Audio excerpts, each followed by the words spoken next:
Our series is about broken leaders.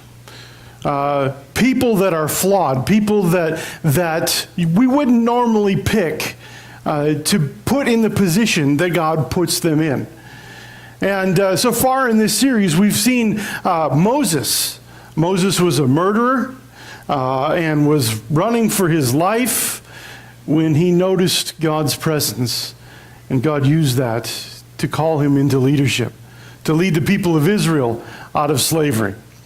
We talked last week about Peter, how Peter, through his denial, through his sin and his brokenness, had to learn to love Jesus and to love only Jesus for a time, so that he could learn through Christ's love to love others.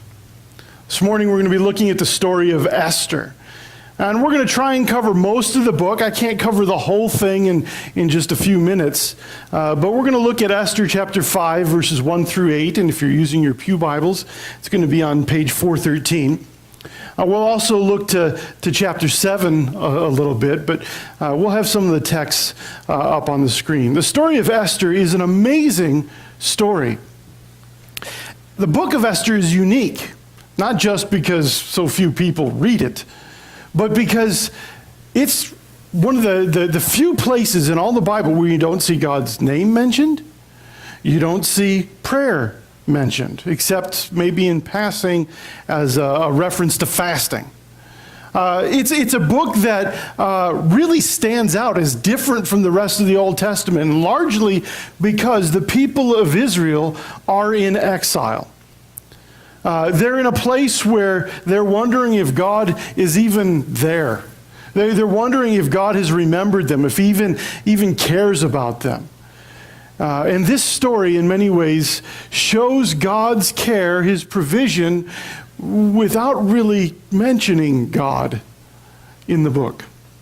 So we're going to look at the story of Esther and how it unfolds. I just want to take you through a quick timeline or a quick story leading up to our passage. The story starts off with King Ahasuerus throwing a feast, and he's having this big party that lasts several days, and he calls his queen, Queen Vashti. He summons her to the throne room, but she refuses the king's command. She refuses to come when he calls. And so, by consulting with some of his wise men, Ahasuerus strips Queen Vashti of her title and her access, which means she's never allowed ever again to appear before the king for the rest of her life. She's never allowed again to be called queen. She's lucky she's still alive, actually.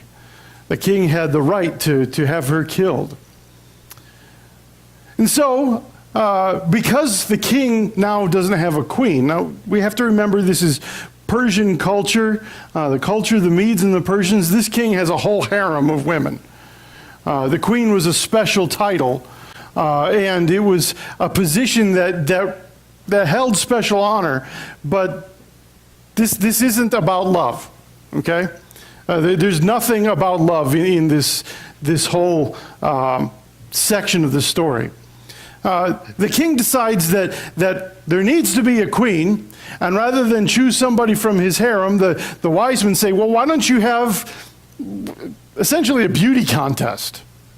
Bring all the most beautiful virgins from all across the nation to the palace, and you can pick one of them.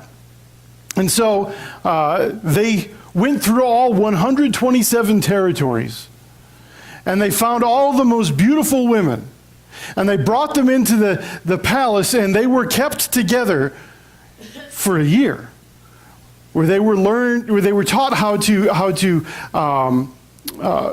approach the king, how to hold themselves, how to put on makeup, and how to dress appropriately. And they were taught all the things that they needed to know in order to be queen. Now, Esther was a Jew, which meant that she was one of the enslaved peoples. She was one of the peoples who were not part of the normal royal court. And so Esther's adoptive father Mordecai is his name, says to her, don't let anybody know your heritage. Don't let anybody know your background. Just keep that secret. She does that. And during this time of training, God allows her to find favor with the man who's in charge, the eunuch who's in charge over this whole group of women. So that when she's presented before the king, he adds to this presentation. He makes her look really good. And King Ahasuerus chooses Esther to be queen. Shortly after this, Mordecai, again, this is Esther's adoptive father, kind of a cousin to her, hears about a plot to kill the king and speaks to Esther, and Esther goes to the king in Mordecai's name and warns him of this plot. And so the king is saved, he's delivered, and Mordecai's name gets written down in the book that is kind of like the king's memory book. In the meantime, Haman, the second in command in all of the nation, decides he doesn't like Jewish people, and they're a blight on the nation, and he wants to have them all killed. And so he offers the king 10,000 pieces of silver in order for the king to write a law that would allow all the Jewish people to be killed wherever they are in the kingdom and all of their property taken. It's just a one-day free-for-all. Anybody who has Jewish people in their town, you're free to go and kill them and take whatever they have. And Ahasuerus says, keep the money, go and write your law. Well, Mordecai hears about this, and he asks Esther to speak to the king.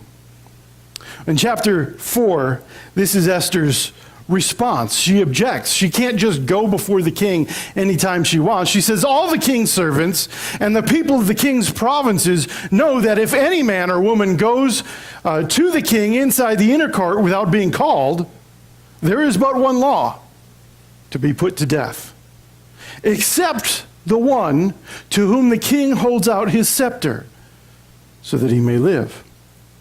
But as for me, I have not been called to come into the king these 30 days. Esther says, I want to go talk to the king. I'd love to go help out, but I can't. If I go in there, I'm dead. There's a good chance that he's not going to hold out this scepter to me. Now, the whole scene with Queen Vashti is probably playing in the back of her mind. The king did not treat her kindly, although he didn't put her to death. And Esther recognizes that this king does not take these laws lightly. What's she going to do? And so she says, I can't go in. I'll be killed. Mordecai, recognizing that God has put Esther in this place, that God has raised her up for a purpose, says this: do not think to yourself that in the king's palace you will escape any more than all the other Jews. For if you keep silent at this time, relief and deliverance will rise for the Jews from another place, but you and your father's house will perish. And who knows whether you have not come to this kingdom for such a time as this. Now, God isn't mentioned in the book, but Mordecai has incredible faith in God. And you can see it in what he's saying here. He's saying to Esther, this law means that you're likely to die just as much as any other Jewish person. But here's what I want you to know. If you refuse to use your position to save your people, God's not going to spare you, even though he's going to come in and he's going to raise up a deliverer for the people of Israel. See, Mordecai knew God's promises. He knew that God, even though he had allowed the people to go into Israel, even though he had separated himself from the people, he had made a promise that he would never break. That a Messiah would come and deliver these people. And Mordecai was confident that God would raise somebody up, if it wouldn't be Esther. But he says to her, if you don't do this, you and your father's house will die. Now, Mordecai is connected to her father's house. So he's saying you and I will probably be killed, even though God will raise up. So what he's saying to Esther is essentially this: you can either die doing the wrong thing or you can die doing the right thing. Either way, you're probably going to die. So take this seriously. And we get to Esther chapter 5, verses 1 through 8. Now, keep in mind that Esther knows going before the king could mean her death. It says this: on the third day, Esther put on her royal robes and stood in the inner court of the king's palace in front of the king's quarters while the king was sitting on his royal throne inside the throne room opposite the entrance to the palace. And when the king saw Queen Esther standing in the court, she won favor in his sight. And he held out to Esther the golden scepter that was in his hand. When Esther approached and touched the tip of the scepter, the king said to her, "What is it, Queen Esther? What is your request? It shall be given to you, even to the half of my kingdom." Esther said, "If it please the king, let the king and Haman come to the feast that I've prepared for the king." The king said, "Bring Haman quickly, so that we may do as Esther has asked." So the king and Haman came to the feast that Esther had prepared. And as they were drinking wine after the feast, the king said to Esther, "What is it you wish? And it shall be granted to you. And what is your request? Even to the half of my kingdom it shall be fulfilled." Then Esther answered, "My wish and my request is this: if I have found favor in the sight of the king, and if it please the king to grant my wish and fulfill my request, let the king and Haman come to the feast I will prepare for them tomorrow. I will do as the king has said." Esther is being really careful here. She comes into the king's presence, and she recognizes that she's risking her life, and by holding out his golden scepter, the king is being very kind and very gracious to her, and she does not want to press the issue yet. Even though the king says, "Whatever your request is, up to half my kingdom, I'll give it to you." But what she's about to request is much greater than half her kingdom. You see, what she wants to do is tell the king that he's made a law, which he can't undo. According to the laws of the Medes and the Persians, the king cannot undo this law. He's made a law that needs to be undone. She's going to ask of him something that seems impossible. And so she's got to be very tactful in how she does it. Now notice that she not only invites the king, but she also invites Haman. Now Haman must be thinking, "Wow, I must be a special person. Look at me. I'm invited to an audience with the queen. She's invited me to feast with the king." But she's setting him up. In the meantime, between the end of this feast and the next day when there will be another feast, we have this interlude in the story. Two things happen. One, the king can't sleep that night. Have you ever had a night where God kept you awake? Maybe he wanted you to pray. Maybe he wanted you to read the scriptures. Maybe he was just working on a relationship with you. The king was having one of those nights. This isn't just a night where he can't sleep. God is keeping him awake here. And so the king calls in his scribe to come and go over the books. Maybe there's something I've forgotten, something that's on my mind that needs to be taken care of. And they read through the books, and they get to the spot where Mordecai had saved the king's life. And he asks, "Did we do anything to reward Mordecai for this?" And the scribe looks in the book and says, "No, we haven't done anything." Maybe I need to do something about that, the king thinks to himself. And then he's able to go to sleep. The next day, the king calls in Haman. Now, Haman and Mordecai are like mortal enemies, in a sense. Mordecai hasn't done anything to Haman. He hasn't hurt him or done anything. But Haman can't stand Mordecai because he's a Jew. And so Haman has built a gallows, and he's going to come in and he's going to ask the king to allow him to hang Mordecai at his house. And instead, when he comes in, the king says, I've got this servant that I want to reward. And Haman's thinking, ooh, it's me. The king's going to reward me.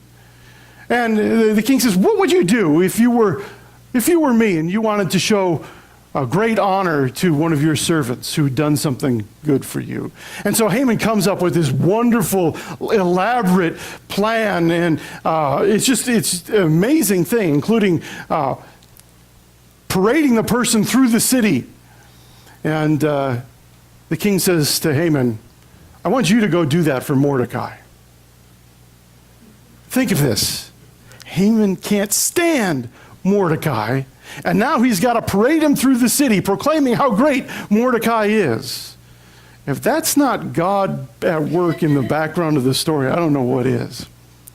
But after that happens, then Haman hurries back to the palace because he's got this feast that he's got to have with Esther. And he runs in, and Esther and the king are sitting there, and they have their feast. And then finally, the king says, now, what is it that you want?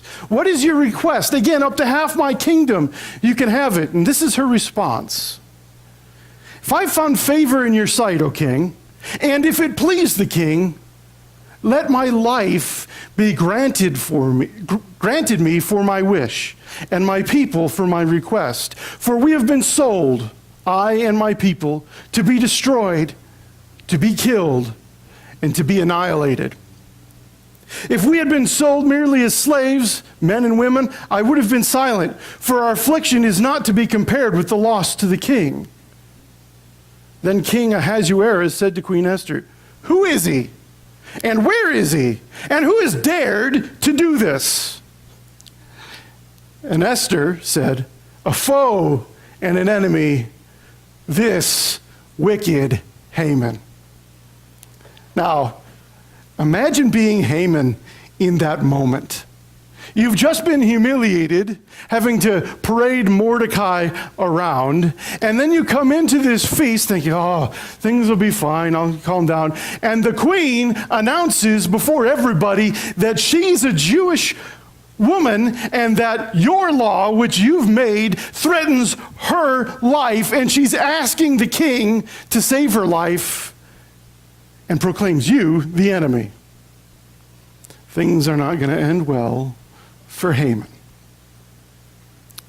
This request by Esther is more profound than I think we can understand. You see, as I've said, the king cannot undo the law. He cannot rescind it.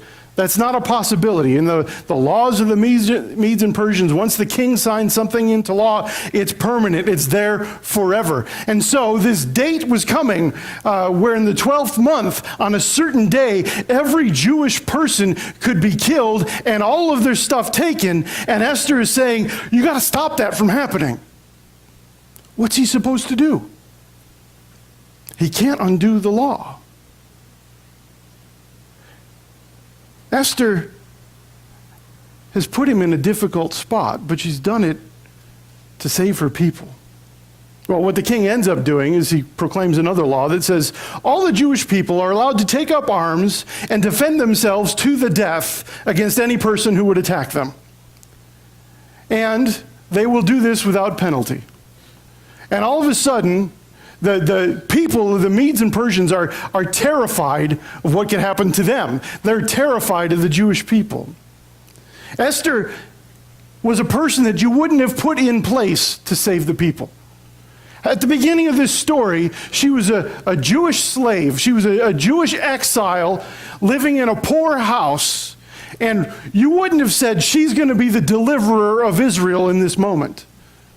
She wasn't the right person. She was from the wrong class. She wasn't a ruling class person. Haman was in the place where he could have done it, but he's the evil guy, so we're going to leave him alone. She had no power. None at all. She was in the wrong people. She wasn't even part of the dominant ruling people at the time. She was part of the slave people, part of the exiled people, the people who were being put down, the people who were being persecuted. She was also the wrong gender. Now, I'm not saying being a woman is a bad thing, but in this culture, being a woman was a bad thing, because women were not seen as being able to speak to law. They weren't seen as having any power. They were used more like property than people. And so Esther, being queen, really didn't have much authority, except if she found favor in the king's eyes. The only authority she would have had is to be able to influence the king. Now, she's the wrong class, the wrong people, the wrong gender, but somehow she gets raised to the position where she has the king's ear. This just doesn't happen randomly. And the whole point of the book of Esther is that God is at work behind the scenes, even though he's never mentioned anywhere. That the people of Israel are praying, and she asks them to fast at one point before going in to speak to the king. God's at work. But there's another reason she's a broken leader. She was afraid. She was terrified for her life. She was in a position where she knew going before the king could be her last act on earth. Have you ever been afraid? Have you ever had fear in your heart? Has it kept you from ever doing God's will? Sometimes God asks us to do things that are hard. Sometimes God puts us in a place where we know the right thing to do, but we're afraid to do it. That's the place that Esther was in. This isn't the person you normally pick to lead. We want somebody who's courageous. We want somebody who's brave. Esther didn't fit the profile of a leader, but she became one. Esther was raised to her position by God, and she recognized God's timing in all of this. She recognized that God had a specific purpose for her in this moment. When Mordecai said to her, perhaps God has put you in this place for such a time as this. He didn't use the word God, but this is what he was saying. Esther realized, God put me here. The time is now. Somebody has to act right now. And I'm the only one in the position to do it. And so she faced her fear by showing great trust in God. She went ahead and went into the king's courtroom, into the throne room there, risking her life, knowing that God would protect her people. Sometimes God calls us to do things we're afraid of. Sometimes he calls us to say something to a person that we know they're not going to want to hear.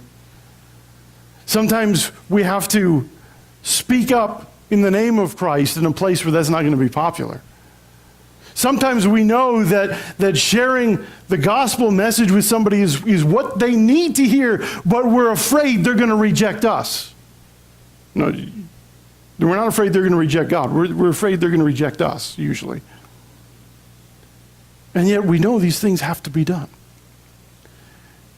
When God calls somebody to do something, he calls a leader in his timing and for his purpose.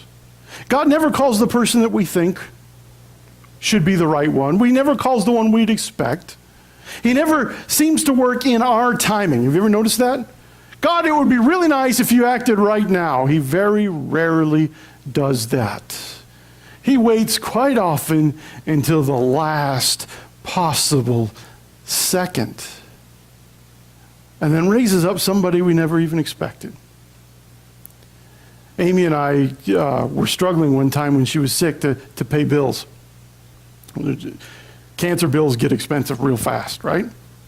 And we're just wondering how we're going to pay this, and we're getting phone calls from collectors and things like that. And that stress builds really quickly. We don't know what we're going to do. And we're just like, God, I have no idea how we're going to pay this bill.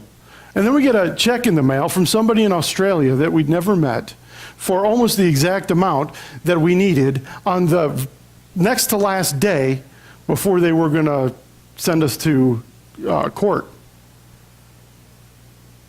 God's timing is amazing. He raised up somebody that we never would have expected in a way that we never would have expected at the time that we needed it. God always, he works in these ways that are just incredible. When God calls a leader, he calls somebody who we wouldn't expect to accomplish his purpose in his time. If you notice God causing you to see a need, if you notice that there's timing to the place where you're at, that you're in the right place at the right time to meet a need that God has said, I want you to meet, you're God's leader in that moment. And that's what Esther realized. Is God calling me to lead? Maybe you need to ask this question of yourself. There's 5 things that I want you to think of that will help you understand. Now, these come in order. If you want to recognize God's call in your life, you have to do these in this order. So if at any point you say no to any of these questions, then you know where you need to go back and do some work. So first thing is, am I looking for God's presence in my life? We quite often will pray, God, will you meet us here? As if he isn't here. But Scripture tells us God is present everywhere. Everything happens in God's presence. There's nowhere we can hide from his presence. There's nowhere we can go. Psalm 139 says, even darkness is as light to him. Everywhere we go, we are already in God's presence. The problem is not that God isn't there, but that we don't notice. We live our lives ignoring God's presence. And when we do that, we miss God's calling. So, are you living your life in such a way that you're noticing God's presence day by day? If not, this is a place to start. Just start off your morning by asking God, Lord, would you help me to notice your presence today? Notice the little things that God does through other people. Notice the little blessings that he places in your life. Notice the big things that God is doing. Notice the times in your day when you're ignoring God. And the ways you can do that is review at the end of the day. Was there a time during this day when I was doing my own thing and I was completely unaware of God's presence? Esther recognized God was present with his people through the words of Mordecai. Am I living fully in God's love for me? The second thing we have to do if we're going to be used by God to accomplish his purposes in our life, we have to be in relationship with God. Not just notice that he's here, but be communicating with him and receiving his blessings, his love. So many times we go through our day and something good happens and we're like, oh, that was really nice. And we never thank God for it. Have you never noticed that? I just did that this last week. I caught myself, thankfully, just having something nice happen, and I wow, that was really cool. Oh, wait a second. That didn't just happen. God, thank you for that. There's a difference between those two approaches, right? When we say, God, thank you for that, we're noticing his presence, but we're also expressing love in relationship with him. Jesus spent lots of time with the Father, being loved by the Father so that he could love others perfectly. When we're not spending time with God, we're not able to see where God is leading us. Do I see a God-appointed opportunity? You know what else we can call a God-appointed opportunity? A need. Is there a need somewhere that I'm seeing that other people aren't? You see, Mordecai saw a need, but he didn't have the power to go to the king, but he knew somebody who did. And he didn't balk at his opportunity, his God-appointed opportunity. He went and he talked to Esther, and he pleaded with her, and he showed her, he convinced her that she's the only one who could save the people at this point. She had to do this. And Esther heard Mordecai's plea and recognized she had a God-appointed opportunity. Her people had a need that only she could meet in this moment in time. Quite often as Christians, we see a need and we say to ourselves, somebody ought to do something about that. Somebody ought to help that person out with that flat tire as we go speeding by. Somebody ought to help that single mother learn how to balance a checkbook so that she can provide for her kids. Somebody ought to, we say all the time. If you notice a need, that somebody is you. That somebody is me. When we notice needs, God has put us in this place for this time. Fourth, do I know God's purpose for me? Do you understand the gifts, the passions, the abilities that God has given you that you can use? Do you understand the resources you have that God has given you for His glory? When you look at who you are, the way God has shaped you, the way God has placed you in the space that you're in, whether it's the job you're in, the place where you live, your place in time, do you recognize that God has put you there for a reason? Do you know what that reason is? Do you know what God is likely to call you to do? Now, you might say, I'm not real good at public speaking. And I really have trouble. When I get up in front of people, my mouth just shuts off. Does that mean God's not going to call me to speak? Not necessarily. Moses was the same way. He said he was slow of speech, and God called him to be his mouthpiece. It doesn't mean that we need to look at ourselves and say, God can't use my weakness. Quite often He will. But quite often He'll use our strengths too. He'll use whatever He needs in that position. And so when we see a need, we need to spend some time asking God, what do you want to do through me? What is your purpose for me in this time? And we need to do it in such a way that says, I'm going to set aside my own priorities. I'm going to set aside my own agenda. I'm going to be open to whatever you want for me right here, right now. Your will is the only thing that matters. When we ask in that way, quite often God will say, yes, I want you to do, or no, I have somebody else in mind, as He did with Mordecai. Do I trust God enough to face my fear? And this is really where it comes down to it, doesn't it? When we're afraid because we don't trust God. Every fear that we have is rooted in not trusting God. If we spent time with God, if we were in total love with Him, and we knew who He was, and we were meditating on the greatness of God and His power, it would overcome every fear, every time. He's just that awesome. But the problem is, we don't do that, right? We don't spend time with God like we should. We don't live in relationship with Him, and so we go back to our old ways of acting, and that's to doubt God. Whenever you notice fear in your heart, there's an issue between you and God. Not you and somebody else. There's a barrier that's been set up that needs to be torn down. Esther recognized she was afraid, but she also recognized that God is good, that God loves His people, and that God had put her in this place. Her love for God, her love for her people, her recognition of who God is overcame the fear that she had. God calls leaders in His timing for His purpose. God put Esther in just that place at just that time so that she and only she could be the one to deliver the people of Israel. You know what happened?